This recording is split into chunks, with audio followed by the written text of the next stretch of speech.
Now, this question, it has lots of variety of ideas in the same question.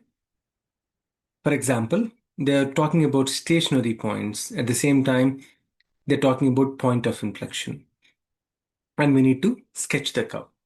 Find the coordinates of stationary points. The first thing we do, you find dy by dx. So dy by dx is equal to 4x cubed minus 6x squared. And to find stationary points, we equate dy by dx, which is 4x cubed minus 6x squared to 0. And then you take 2x squared common. That would become 2x minus 3 is equal to 0. And now from this, you can say that this is equal to 0 or this is equal to 0, meaning when this is equal to 0, x is equal to 0 or x is equal to 3 divided by 2. Now, you know that you need to know, that these are stationary points, but you don't know if that is a minimum point, maximum point, or a point of inflection. So what you would do is you would find d squared y by dx square. You keep it here. So d squared y by dx square is equal to 12x. So if you differentiate this one, which is 12x minus 12x square minus 12x. And now at x equal to 0 and then at x equals to 3 divided by 2, we would find the nature of the stationary points. So you find d squared y by dx square, the value of this at x equal to 0. We know that this is 12x squared minus 12x. At x equal to 0, this is also equal to 0. Then you would say that this is point of inflection.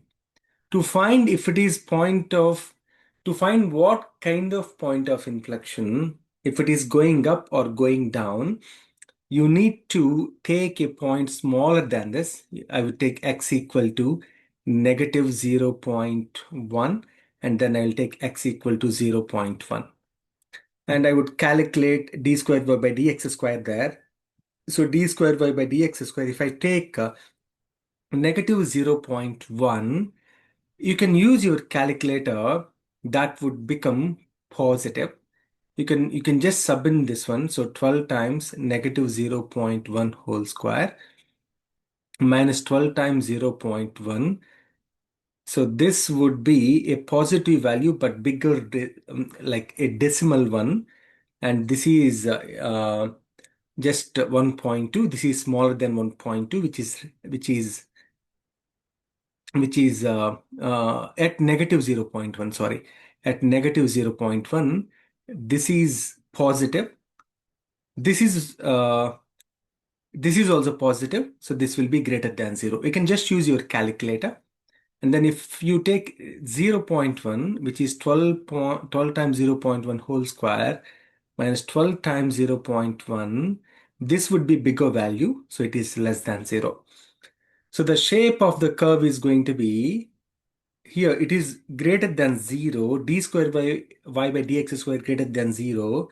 So that would be like this, and less than 0, that would be like this. And you need to know the y value. When you replace x equal to 0 in the main curve equation, so you have y equals to x power 4 minus 2x cube. If you replace x equal to 0, y is also 0. So this point is going to be 0, 0. Now, we understood about this point. Now we would find about this point. Again, you use d square by dx square. So d square y by dx square at x equal to 3 divided by 2 would be equal to 12 times 3 divided by 2 is 1.5 whole square minus 12 times 1.5. So definitely this is bigger than this one. So this is greater than 0. You need to know if it is more than 0, less than 0, or equal to 0. It is greater than 0, meaning the next point is going up. So this is a point of inflection. This is a point of inflection. sorry, this is minimum point. This is minimum point.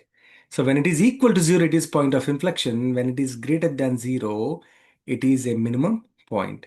Now, again, you need to know the y value. So y equals to 1.5 to the power of 4 minus 2 times 1.5 to the power of 3.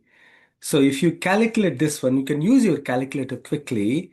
That would be, I'm using my calculator here. So 1.5 to the power of 4 minus 2 times 1.5 to the power of 3 is negative 1.6875. Now our point is, this point is 1.5 comma negative 1.6875. And we have, and we need to, so second question we are doing, I mean this one, find the coordinates at second derivative equal to 0. Our second derivative is 12x squared minus 12x, that is equal to 0. Again, you take factor out 12x from here. So x minus 1 is equal to 0. So this is 0, meaning x equal to 0 or x equal to 1. We got again x equal to 0. We already know that at x equal to 0, it is point of inflection. We already know that how the point of inflection, the behavior of point of inflection already here. So we got x equal to 0.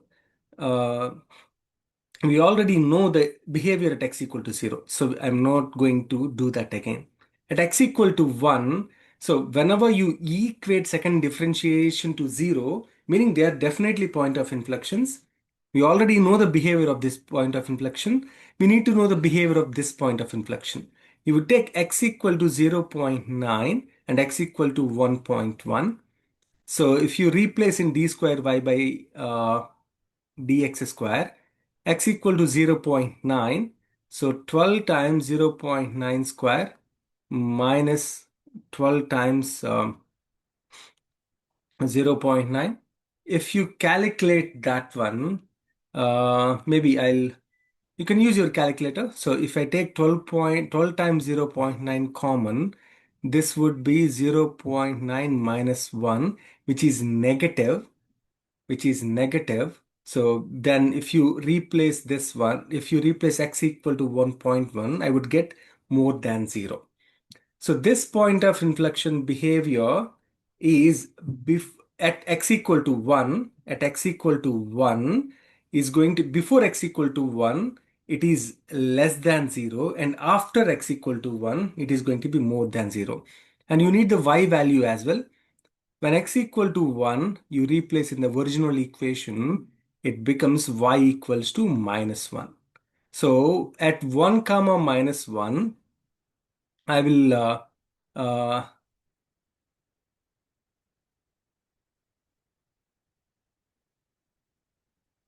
I'll mark all the points here. So you have this point of inflection, and we have x equal to y equal to 0. This is point of inflection, and we have this point. This is minimum point. We need to plot all these 3 points on our graph. And also it's better to know, so y-intercept is when you replace x equal to 0, y is also 0. Y-intercept is origin anyways. We have already the origin in our one of our points. You need to know x-intercept as well. Meaning put y equal to 0. If you put y equal to 0, and if I take x cube common, if I factor out x cube, this is x minus 2, meaning x equal to 0 or x equal to 2. You also know that the curve the curve is passing through x comma 0 and x comma 2. Meaning between 0 and 2, all these turning points things should happen. Let's see how it is. The first the first point is 0 comma 0. We know that the shape is going to be like this. So the shape is going to be like this. And then the next immediate point is at x equal to 1 and y equal to minus 1. At x equal to 1 and y equal to minus 1, that is a point of inflection. That is a point of inflection. I'll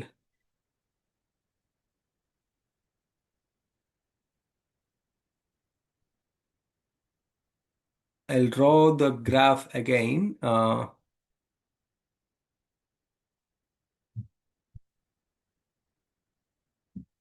So if I draw the graph again, so properly, if this should be like this.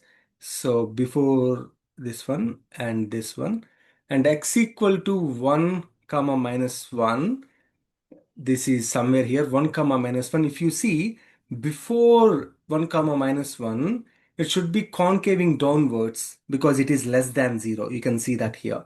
And after this, it should concave upwards after this 1 comma negative 1 because this is greater than 0.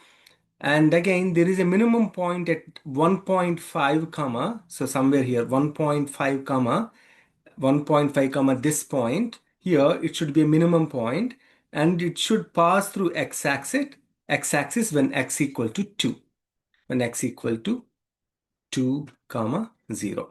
This is the graph. This is 0 comma 0, and you label all the points. That should be your graph. Go through the video again. There are quite a few ideas at the same place, and that should be fine.